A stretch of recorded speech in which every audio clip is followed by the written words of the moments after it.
자, 어쨌든 뭐 저보다 중요한 게 있죠. 바로 신성민 선생님이 과연 어떤 이야기를 해주실지 직접 만나서 이야기 들어보겠습니다. 어서 오세요. 안녕하십니까? 네, 안녕하세요. 뭐 한 주만에 이렇게 조용해지셨어요. 아, 지난주에 엄청 신나게 얘기 신나게 잘해주시더니. 얘기했는데 아무래도 전일자에 그 미국장이 휴장이다 보니까 제가 어떤 말씀을 드렸나 고민 많이 했거든요. 아, 고민 많이 들으셨죠. 네, 맞아요. 네. 고민하다 보니까 목이 잠겨버렸습니다. 제가. 아, 그래요? 아, 저 근데 안 그래도 조금 전에 언더스탠딩에서 SH 공사 나왔었잖아요. 예, 예. 아, 문득 혹시 자가세요? 아, 저는 지금 부모님과 함께 살고 있습니다. 해당 안 되는구나. 네, 맞습니다. 저는 아직 결혼 안 했기 때문에 네, 그렇구나. 해당 사항이 없습니다. 아, 그럼 뭐 아직은 뭐 부동산에 대해서 그렇게 큰 관심을 갖고 있지는 않은 상태예요? 아니면 저는 관심을 사실 갖고 있고요. 네. 이제 뭐 수업도 좀 들어보고 네. 또 내용도 공부하고 그러고 있습니다. 아, 이제. 기회를 노리고 있구나. 남들 다 힘들어하고 있을 때 맞습니다. 기회를 노리고 있어요. 좋았습니다. 자, 그렇다면 오늘은 어떤 이야기를 해볼까? 지난번에는 이제 그 모빌리티, 우버와 리프트를 좀 비교해 주시면서 어떤 게 더 낫고 무엇을 우리가 앞으로 알아둬야 되는지 설명을 해주셨다면 오늘은 뭘까요?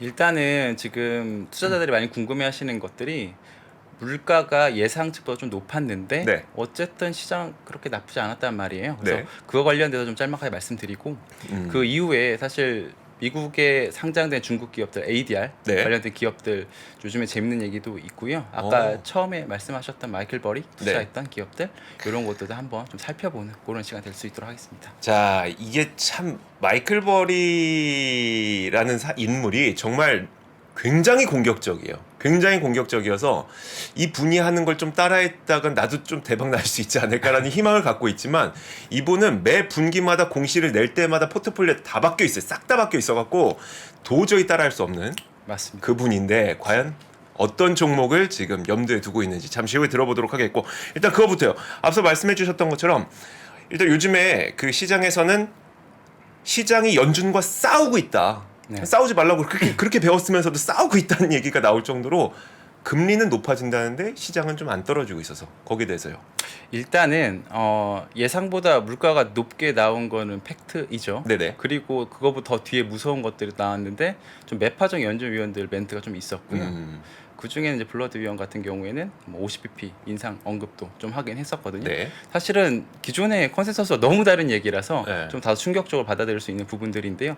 결과적으로 주간 단위로 보면 플러스로 마감하긴 했습니다.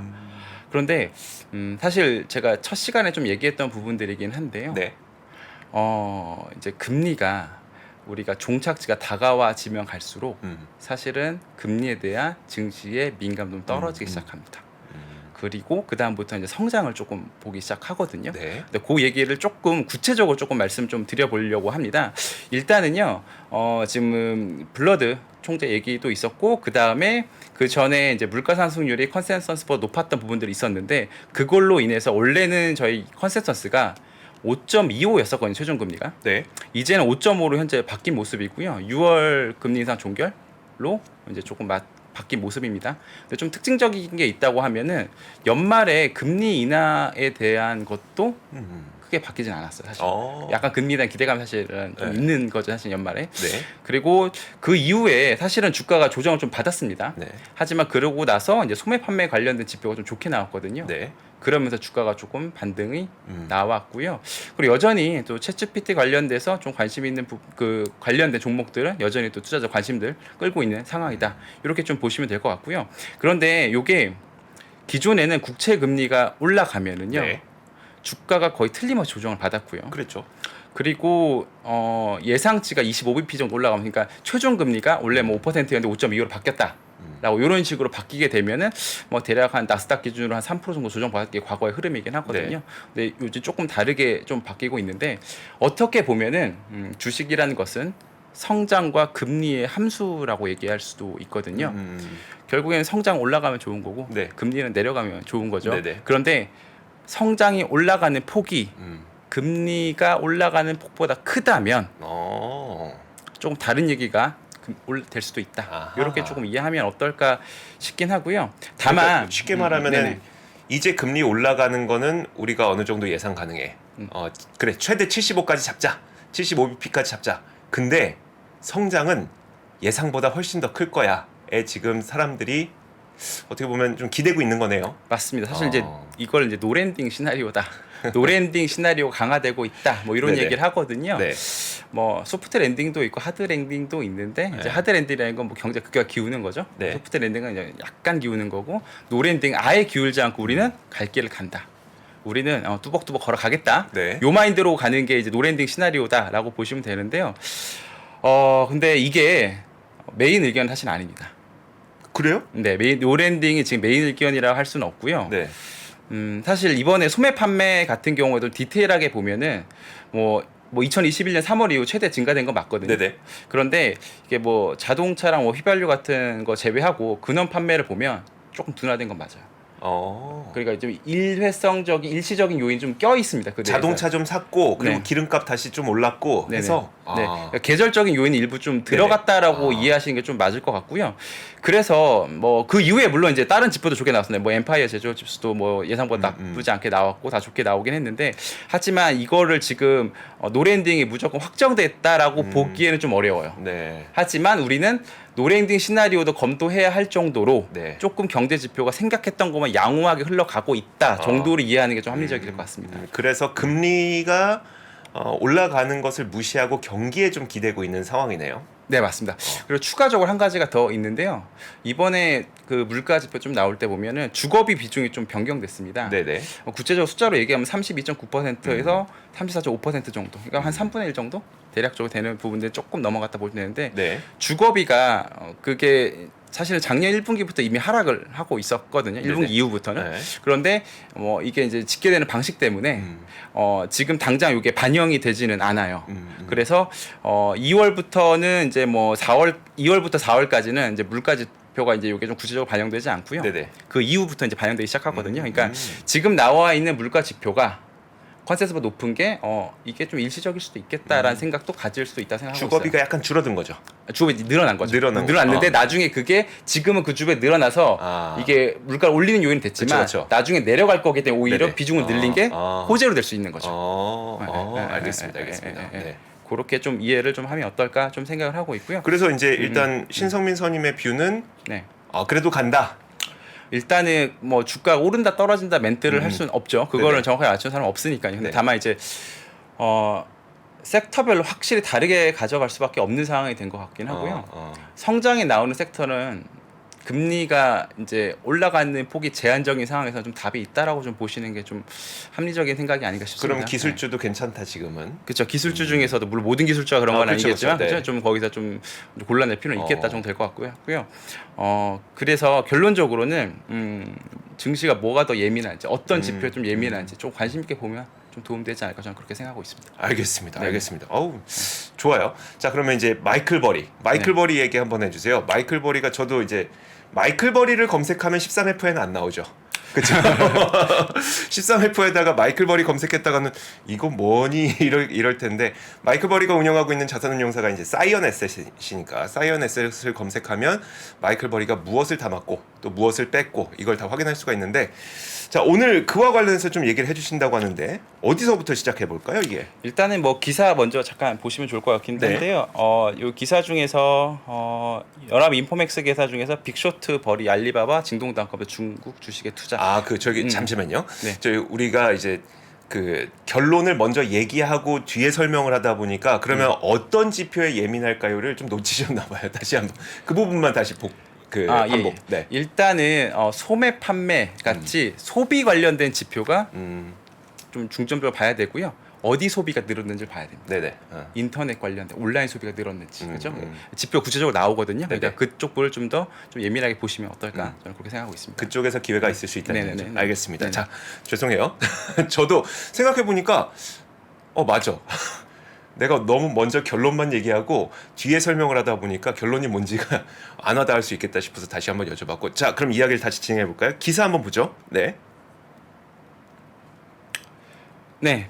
빅쇼트 주인공 역할을 했던 마이클 버리죠. 예. 그래서 네. 이제 알리바바랑 진동단컵 등 중국 주식에 투자 이렇게 이제 기사가 좀 나와서 제가 내용은 뒤에 되게 많은데 좀 잘랐습니다. 사실은. 네네. 네. 그 빅쇼트 아마 안 보신 분도 있을까봐 좀 짧게 좀 설명을 드리면은요. 2008년도 이제 금융 위기를 예측했던 어떤 한 투자자가 뭐 처음에는 조금 고생했지만 네네. 결과적으로 좋은 뭐 결과 나왔다 뭐 이런 식의 내용들이 있습니다. 그래서 금융 위기가 어떤 식으로 진행되고 이런 거 디테일하게 좀 보여주는 그런 영화가 있는데요. 이제 거기에 이제 주인공이 이제 마이클 버리 이제 역할을 했던 거죠. 네네. 그런데 알리바바 이제 징동닷컴 같은 회사들은 이제 어떻게 ADR 기업들이잖아요. 저희가 그쵸. 좀 많이 보는 기업들이고 그리고 최근에는 또 알리바바 관련돼서 또 그 워렌 버핏의 파트너라고 볼 수 있죠. 멍거 아저씨. 멍거 분께서 이제 또 인터뷰를 또 하는 내용이 있었고요. 네.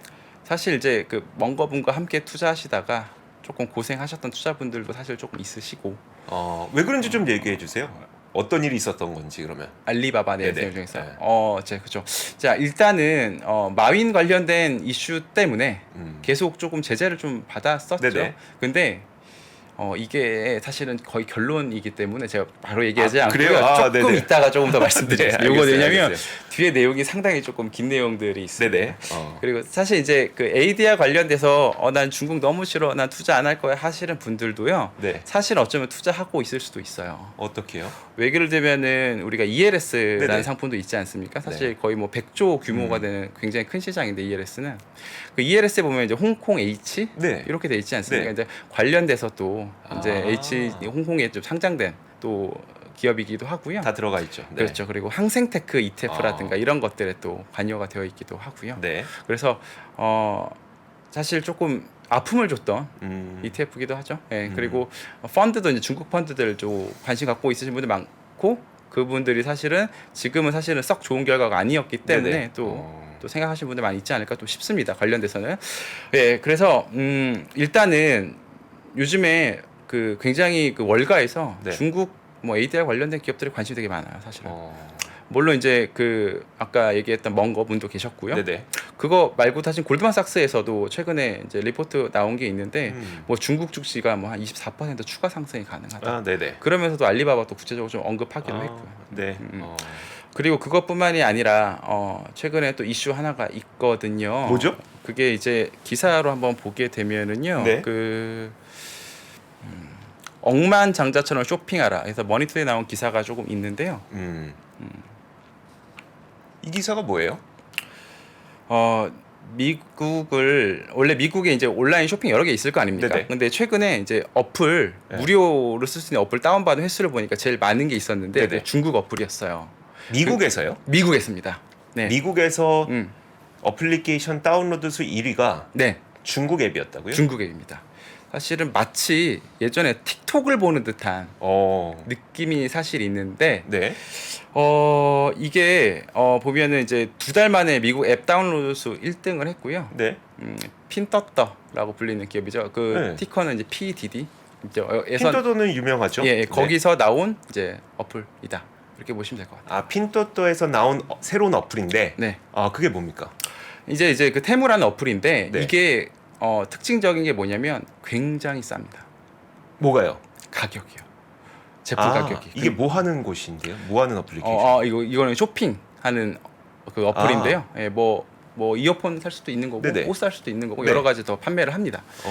그런데 가격이 정말 말도 안 되는 가격이고요. 그래요? 그 일반적으로 판매하는 가격의 거의 90% 정도 할인된 가격에 조금 올라와 있는 상황입니다. 이런 건 대체로 사기인데 보통. 그러니까 우리가 유독 싸다 하는 건 대체로 이게 뭔가 좀 이렇게 냄새 나는데. 맞습니다. 사실은 계속 조금 더 얘기하긴 할 텐데요. 네. 핀터떠가 네. 온라인 관련돼서 시장 점유율 최근에 굉장히 올라와 있지 않습니까? 네네. 사실 알리바바의 시장 점유율 상당 부분 좀 잡아 먹었습니다. 그런데 그 배경에는 이제 굉장히 싼 가격이 있었는데 네. 그 싼 가격이라는 게 사실은 이제 어떻게 보면 유통 구조를 간편화해서 그러니까 네네. 뭐냐면 바로 대량 생산한 것을 유통 구조 단순화해서 바로 판매를 해서 그 이제 단가를 낮춘 것도 있지만 네네. 흔히들 얘기하는 짝퉁 제품들이 많이 있죠. 아니 정말 싸다고 말씀하신 분 계시는데 혹시 실제로 사용을 해보신 건가요? 혹시 사용해 보셨으면 오늘 관련된 내용을 좀 경험담을 적어 주셔도 될 것 같긴 해요. 알겠습니다. 어쨌든 유통 구조도 혁신했지만 짝퉁도 많아서 어쨌든 싼 건 싸다. 네, 맞습니다. 네네. 그래서 일단은 요게 그 어플이 이제 3개월간 한 2,400만 건이라고 합니다. 네네. 상당히 많죠. 그러네요. 그러니까 좀 굉장히 또 열풍을 일으키고 있는 상황이고요. 요게 좀 의미가 있는 게 기존에 우리가 대표적인 이제 쇼핑몰 업체라면 알리바바가 있잖아요. 네네.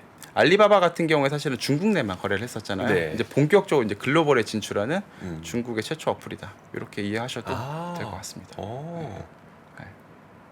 그리고요. 그리고 추가적으로 이제 사실은 이제 보면은 징동닷컴이라는 회사도 있고 네네. 네. 아까 얘기했던 핀터떠도 있고 이렇게 알리바바 이렇게 있잖아요. 네네. 요걸 사실은 이제 그 온라인 쇼핑 삼국지라고 요즘 많이 얘기를 합니다. 세 개가 이제 경쟁을 서로 하고 있는 네. 상황이거든요. 근데 오늘 그 경쟁 관련된 기사가 하나 나왔습니다. 네. 징동닷컴 관련된 기사인데요. 네. 징동이 이제 100억 위안 보조금, 우리나라 돈으로 하면 뭐 한 1.9조 정도 되는 돈, 네. 요 정도 되는 돈을 이제 마케팅을 써서 핀터떠랑 가격 경쟁을 하겠다. 뭐 이런 식의 기사가 좀 나와서 주가가 이제 8% 넘게 하락을 했습니다 오늘. 네. 징둥이요. 네. 그런데 이게 아직까지는 징동의 이제 공식적인 입장은 좀 아닌데요. 다만 이제 그 기존의 스탠스랑 상당히 좀 달라서 조금 많이 관심을 갖는 것 같아요. 요거 좀 자세히 설명을 할게요. 제가. 네네. 알리바바의 매출 구조를 제가 먼저 설명을 해야 요걸 좀 이해하실 수 있을 예, 것 예. 같아요. 네. 그래서 알리바바 매출 구조를 먼저 설명할게요. 네. 알리바바 같은 경우에는 구조가 대략적으로 한 90% 정도는 이커머스예요. 온라인 쇼핑 관련된 거고 한 10% 정도만 클라우드입니다. 네네. 그러면은 이 회사의 수익은 대부분 이제 온라인 쇼핑을 온라인 한다라고 쇼핑이죠. 알 수가 있는 거죠. 그런데 이 온라인 쇼핑 같은 경우도요 반반으로 좀 나눠져 있어요. 네네. 그 이제 티몰이라고 하죠. 네네. 이제 이거 같은 경우에는 이제 B2C입니다. 그러니까 B2C가 그쵸, 그쵸. 뭐냐면 그러니까 예를 들면 뭐 나이키가 판매한다 그러면 이제 그 브랜드 업체가 직접 이제 하는 거죠. 네네. 그래서 흔히들 얘기하면 아까 잠깐 얘기했지만 뭐 속된 말로 이제 짝퉁이 네네.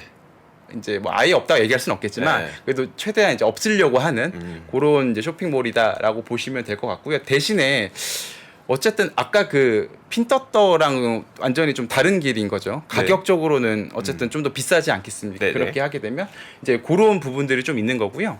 그 다음에는 타오바오가 있죠. 이거는 이제 그 C2C죠. 그래서 브랜드의 제품을 사서 그 도매상이라고 할 수 있겠죠. 도매상이 이제 그 소비자한테 판매를 하는 형태인데 물론 그게 브랜드 제품이라고 100% 단언할 수는 없죠. 네네. 그렇죠. 이 브랜드 같은 제품일 수도 네네. 있겠죠. 요거는 그렇죠. 네. 하지만 가격은 상대적으로 저렴할 수도 있겠죠. 네, 그런데 여기서 보면은 알리바바가 이제 아까 5대 5 정도 된다 그랬잖아요. 네네네. 온라인 쇼핑 같은 경우에는 그러면은 아까 조금 브랜드 파는 B2C 네. 같은 경우에는 결국엔 징동닷컴이랑 경쟁을 하는 구조인 거고요. 네. 아까 타오바오 같은 경우에는 아무래도 그 핀터떠랑 이제 경쟁하는 구조라 이렇게 보실 수가 있을 것 같아요. 그러면 이제 미국 기업으로 우리가 좀 대입을 해보면 알리바바는 아마존 그리고 타오바오는 에시 그 정도 되겠네요. 아니 그렇게 좀 얘기할 수는 없을 것 같아요. 그래요? 그게 예. 그냥 알리바바 같은 경우에 자체 물류망을 갖고 있고 자기 PB 상품을 좀 판매하고 있어서 이게 알리바바랑은 조금 다른 길을 가고 있어서 이게 조금 다른 개념이다. 그래서 알겠어요. 약간 그리고 이게 근데 왜 나오는지 좀 설명을 잠깐 드릴게요. 네. 그 제가 준비한 자료 중에서요. 그 아시아투데이에서 나온 중국 폭동 발발 거론들만큼 빈부격차 갈수록 심각 요 기사 잠깐 보시면은요. 네네. 좀 사진을 보면은 약간 좀 충격적이죠. 한쪽은 쓰레기장에 있고 뒤에 보면 이제 고급 아파트가 있는데 네 맞습니다. 바로 아파트 단지 맞은편에 있는 곳에서는 사람들이 이제 쓰레기장에서 뭔가를 구하고 있고 네네. 네, 그거 보여주는 거네요. 네 맞아요. 이게 좀 극단적으로 좀 보여주는 건데요. 그 다음 장표 잠깐 보시면은요. 네. 요거 자료는 이제 2019년도 자료인데 중국의 이제 GDP 개인 GDP 관련돼서 네네. 자료입니다. 보면은 빈부격차가 적나라하게 보여주는 자료죠.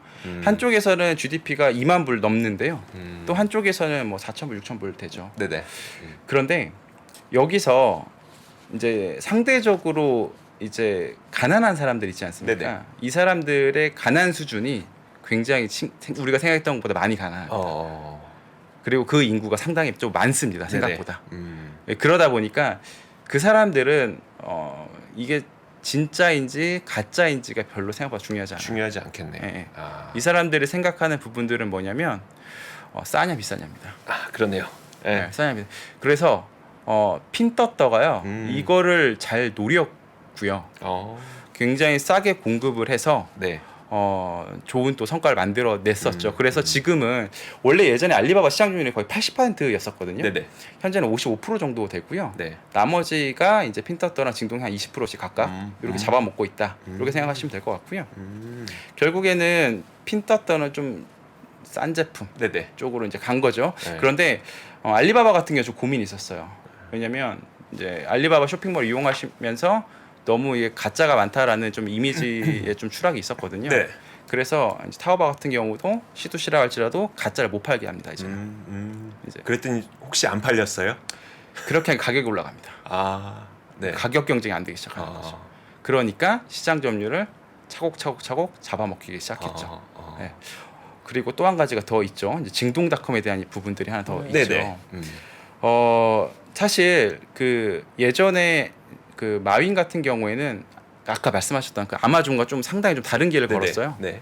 아마존 같은 경우에는 물류센터도 본인이 직접 만들고, 그다음에 뭐 창고 같은 것도 직접 하고, 그다음에 뭐 자기의 제 자사 제품, 이제 PB 상품이라고 하죠. 그것도 상당 부분 좀 차지하고 있습니다. 그런데 알리바바는 그렇게 하지 않았어요. 자기가 직접 하지 않고 다 손을 잡았어. 다 계약으로. 네네. 다 그래서 마치 하나의 동맹처럼 얼라이언스를 맺어가지고 네. 진행했던 게 알리바바 사업이었었거든요. 네. 그런데 그 택배라든가 이런 것들, 그러니까 결국에는 이제 운송 부분들인 거죠. 이것도 마찬가지로 직접 하지 않았습니다. 그런데 이게 좀 문제가 되는 게, 만약에 C2C 같은 경우에는 네. 각각 도매상들이 각각 지역에 있는 각각 택배업체 쓸 텐데 네. 품질이 동일할 수가 없겠죠. 그렇죠. 네. 그러니까 배송 시간이 일정하지가 않은 겁니다. 어떤 데는 하루 걸리고 어떤 데는 일주일 걸리고 너무 차이가 나지 않습니까? 그러면은 시키는 사람 입장에서는 급하면은 안 시키겠죠, 그쪽에서. 네네. 네. 그래서 이제 그 알리바바 같은 경우에는 이제 자기가 이제 따로 시스템을 또 만들었습니다. 자회사를 만들어서. 근데 그 택배 시스템은요, 본인이 이제 택배를 하겠다라는 건 아니고 그 사람이 택배를 시켰을 때, 이제 물건을 시켰을 때 최적의 장소에 있는 택배 업체를 연결해 주는 역할입니다. 네네. 그렇게 해서 조금 줄였지만 결국에는 거의 24시간 내에 대부분 이제 90% 정도의 제품을 배송하는 핀터떠보다는, 네. 죄송합니다, 핀터떠 진동보다는 네네. 아무래도 느릴 수밖에 없는 거죠. 네, 그래서 잠깐 제가 그 준비한 자료 중에서요, 첫 공개된 진동 무인 물류센터 잠깐만 보시면요. 네네. 예, 요거를 보시면은 상당히 좀 자동화가 정도가 굉장히 많이 됐습니다. 준비도 많이 한 상황이고요. 그래서 실제로 이제 그 징동닷컴 같은 경우에는 이 시스템을 만들기 위해서 상당히 오랜 기간 동안 투자를 좀 해왔어요. 네네. 그러니까 제가 드리고 싶은 말씀은 뭐냐면, 알리바바가 이 시스템을 만약에 내가 하고 싶다라고 해서 바로 할 수는 없어요. 네, 그래서 지금 결국에는 시장 점유율이 80%에서 55%를 주는 동안 이제 요런 그 경쟁력이 둘 다 좀 사라지는 부분도 좀 생겼습니다. 지금 그러면 이제 우리가 예전에는 네. 중국의 플랫폼 업체라고 하면은 그냥 통으로 패키지로 그냥 포장해서 종합 선물 세트로 네. 알리바바, 핀토토, 징동닷컴 이렇게 그냥 묶어갔는데 네. 지금 완전 상황 달라졌다는 얘기네요. 지금 알리바바가 징동이랑 어떻게 보면 핀토토까지도 좀 따라가기 좀 힘든 상태라는 건가요? 시장 점유율이 좀 줄고 있는 상황이고요. 실질적으로 네. 핀터떠가 더 빠르게 이제 더 잠식하고 있는 상황입니다. 현재로 보면은. 그런데 아까 징동닷컴이 오늘 8% 넘게 하락을 했었잖아. 요거 조금 더 말씀을 드리면은요. 네. 징동닷컴과 핀터떠랑 결국에는 그러니까 온라인 쇼핑이라는 건 같지만 네. 타겟팅이 다르지 않습니까? 그렇죠. 네. 그런데 징동닷컴 같은 경우에는 이제 조금 저렴한 제품들 같은 경우에 이제 쿠폰을 이제 뿌려서 우리가 마케팅을 공격적으로 좀 해보겠다. 그러니까 사업군을 타겟팅을 좀 넓혀보겠다. 비용을 써서 네. 라는 기사가 나오니까 이제 급락을 해버린 거거든요. 네네. 결국에는 본인이 잘하는 걸 계속 잘하는 게 아니고 다른 걸 진출하려고 하니까 그쵸. 요즘에는 비용에 대해서 되게 예민하지 않습니까? 그쵸, 주식이? 그쵸. 네. 그러다 보니까 이제 가격에 큰 폭의 하락이 있었다. 이렇게 조금 이해하시면 어떨까 조금 싶습니다. 근데 여기서 제가 이렇게 말 끝내면은 네. 뭐 알리바바 네, 너무 그래서 결론이 뭐예요? 너무 좀 네. 뭔가 좀 이상해지잖아요 결론이. 그래서 추가 조금만 더 말씀을 드리면은요. 일단은 알리바바는 이제 아까 온라인 쇼핑만 있는 건 아니잖아요. 네. 그죠? 네, 클라우드도 분명히 있습니다. 클라우드 조금 더 설명을 드리면은요. 지금 전 세계 클라우드 현재 3등 정도 하고 있거든요. 알리바바가. 생각보다 조금 시장 점유율이 꽤 크죠. 10%밖에 안 되는데 그게 3등이에요? 3등입니다. 대국이네. 진짜. 근데 그게 이제 그 아마존이 전 세계 1등이고요. 그죠? 네. 그다음에 2등이 이제 마이크로소프트, 네, 이제 그쵸. 3등이 이제 알리바바가 되는 거고, 이제 4등이 이제 구글이 되는 거고요. 이제 그렇게 나머 뒤에 있는 상황인데요. 네. 근데 이게 생각보다 이제 시장 점유율은 큰데요. 네. 성장이 좀 안 나옵니다 최근에. 성장이 거의 한 10% 언저리 정도 나오기도 하고 그거보다 못하기도 하고 뭐 그런 상황인 거거든요. 그래서 제가 요거 자료 중에서 좀 준비한 자료 중에서 그 이제 키움증권 리서치에서 나온 이제 알리바바 매출 관련된 이제 그래프 있는 거 잠깐만 보시면은요. 네. 우측 하단에 클라우드 사업 매출 및 수익성 추이 잠깐만 좀 보시면은요. 네. 매출이 YOY로 보면 성장률이 굉장히 빠르게 둔화되고 있네요. 그렇죠. 어. 거의 0에 가깝지 않습니까 이제는? 우측이구나. 예, 0에 많이 가까워졌죠. 거의 0 수준이네요. 예. 생각보다 네네. 굉장히 빠르게 증가를 못 하고 있는 상황이에요. 네. 그러다 보니까 아무래도 온라인 쇼핑 관련돼서 이제 알리바바에 대가 영향을 많이 받을 수밖에 없는 국면인 거죠. 네네. 그런데 클라우드 왜 이렇게 좀 장사가 안 될까요, 얘네? 일단 그 미국 예. 쪽에서도 클라우드의 성장률이 많이 줄어들고 있긴 한데 네. 사실 클라우드라고 하는 거는 기업들이 돈을 투자를 해야 되는 거라서 네. 기업들이 비용을 아끼는 순간 클라우드의 성장률은 다소 그러니까 성장률이 네. 다소 둔화될 수 있다는 거는 뭐 이론적으로 설명은 가능하죠. 그렇죠. 근데 다만 이제 중국 같은 경우에 아직까지 클라우드 침투율이 높지 않는 네네. 상황이거든요. 그럼에도 불구하고 너무 빠르게 좀 식은 상황이고요. 네. 지금 경쟁사라고 볼 수도 있겠죠. 아마존이라는 이런 데 걔네들은 지금 현재 20-30%대 성장을 아직도 유지를 하고 있는 상황이거든요. 그쵸? 네. 클라우드 부분들은.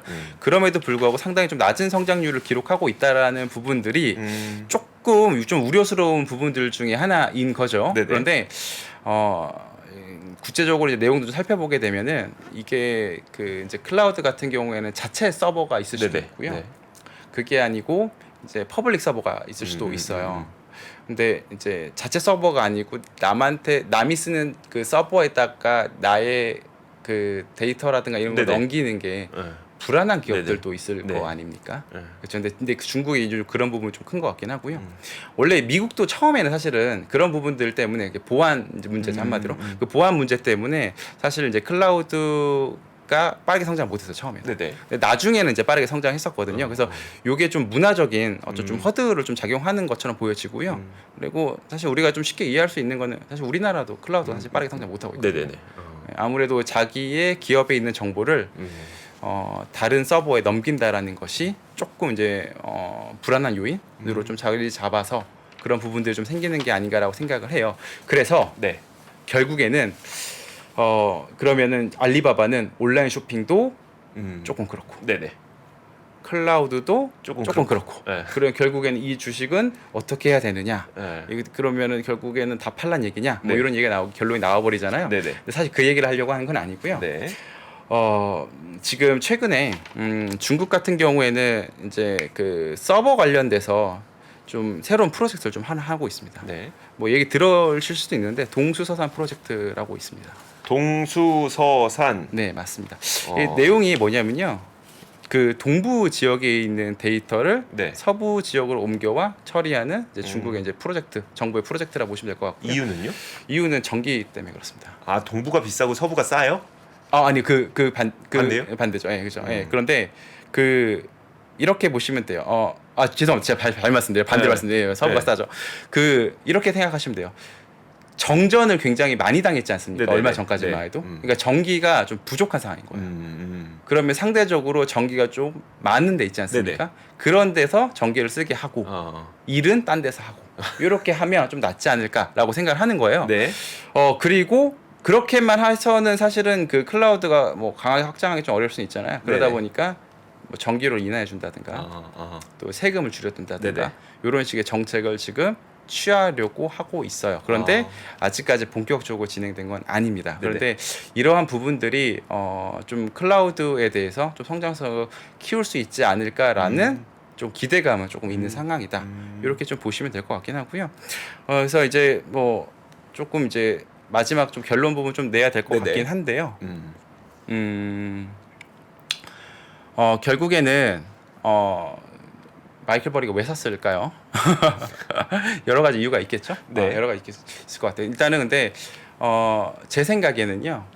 물론 이제 제가 마이클 버리가 아니니까 정확하게 알 수는 없겠지만 현재 온라인 쇼핑에 대해서 기대감은 상당히 좀 사라진 상황이고요. 사라졌다고요? 예, 기대감, 그러니까 성장에 대한 기대감이요. 그러다 보니까 가격이 거의 PER 거의 10배 수준까지 내려온 상황이거든요.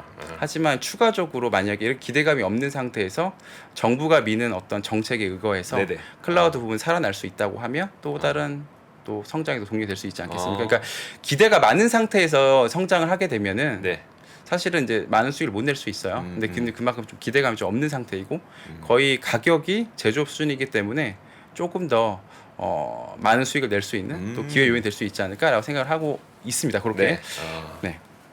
제가 그 마이클 버리에 대해서 아주 많이 아는 건 아닌데 한때 제가 좀 마이클 버리를 공부를 많이 했었거든요. 2019년쯤에. 근데 마이클 버리가 굉장히 공격적인 투자자긴 한데 사실 실상을 보면 가치 투자자긴 해요. 가치 투자. 그러니까 왜냐면 밸류에이션이 낮은 종목을 사서 이게 높아졌을 때 파는 걸 원하는 그 사람이 이제 그 저기고 사실 그 그 주택 시장의 숏 커버 그러니까 공매도를 쳤을 때도 주택 가격이 높다.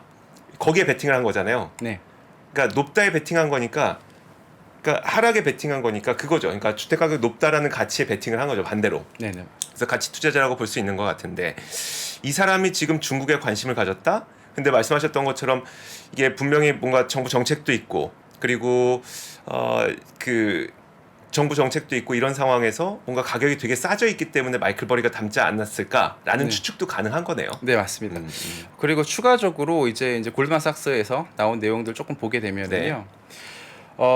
시장 점유율 하락이 그러니까 계속 하락하진 않을 거잖아요. 어느 정도 이제 락바텀이라고 볼 수 있는 좀 혹은 시장 점유율이 둔화가 좀 느슨해지는 그런 구간이 좀 나올 수 있다고 생각을 하는데 이제 그런 구간들이 조만간 나올 거라고 이제 예상하기는 하더라고요. 결국에는 알리바바도 이제 자기만의 어떤 또 강점이 좀 있습니다. 예를 들면은요. 물류가 자체 물류가 아니라는 거는 단점도 될 수 있긴 하겠지만 어떻게 보면 고정비가 감소하는 영향을 또 분명히 있을 수 있거든요. 그래서 비용 부분에서도 절약을 할 수 있기 때문에 그런 것들 활용해서 또 추가적인 투자라든가 이런 것도 진행하는 모습들 좀 나올 수 있지 않을까 이렇게 좀 기대를 좀 하고 그러니까 있습니다. 신성민 선임이 사실 고객들을 직접 접점이 있는 분이잖아요. 고객분들이 알리바바 어떻게 해요라는 질문을 많이 하셨었나 봐요. 그렇죠? 네, 그렇죠. 그러니까 워낙 많이 힘든 상태를 많이 지내다 보니까 그러면 이제 그분들이 지금 어떻게 해야 됩니까에 대한 답변을 오늘 주신 거네요. 네, 맞습니다. 사실 이제 빠졌던 거에 대해서 분명한 이유는 있어요. 그렇죠? 시장 점유율 하락이 분명히 있었고 경쟁력 하락이 분명히 있었습니다. 하지만 이제 이제는 조금 정부 정책 관련돼서 또 클라우드 관련돼서 또 어떤 성장 동력이 생길지 여부를 조금 지켜봐야 되는 시기가 아닌가라는 생각이 들긴 합니다. 사실 중국을 우리가 투자할 때는 정책을 무엇을 쓰느냐가 정말 투자의 키포인트가 되잖아요. 뭐 다른 국가도 마찬가지지만 중국은 더더욱이 그런데 그러다 보니까 저희가 이게 지금 알리바바 떠오를 겁니다. 뭐 중국 핀토토가 어떻게 될 겁니다. 이런 얘기를 하는 것이 아니라 중국 정부가 무엇을 미는지를 우리는 꼭 유심히 봐야 되는데 그 가운데 하나가 이 동수서산 이런 것도 있다. 거기에서 이제 그 알리바바는 약간의 기회를 좀 찾을 수 있다. 이 정도로 우리가 공부를 해보면 될 것 같아요. 그 정도면 되겠죠? 네, 맞습니다. 알겠습니다. 자, 신성민 선임과 함께 중국 기업들 한번 얘기를 해봤고 사실 저 오늘 그래도 매출 구조를 좀 자세하게 배울 수 있어서 되게 좋은 시간이었던 것 같아요. 감사합니다. 네, 감사합니다. 복잡하고 어렵게 느껴지는 재무제표와 용어들 친절한 투자 멘토 사경인 마스터가 매주 새로운 콘텐츠로 알기 쉽게 설명해드립니다. 재무제표 분석과 포트폴리오 구성, 양대 재무제표라고 그러면 대차대조표랑 손익계산서가 있거든요. 매수 매도 방법, 이때 사는 게 좋겠네, 이렇게 살면 좋겠다. 근데 이렇게 살려면 뭘 해야 되냐면요, 나머지 3분의 1은 놔둬봅니다. 어디까지 가는지. 실전 투자 팁까지 알려드립니다. 오직 3프로 멤버십에서만 만나실 수 있습니다.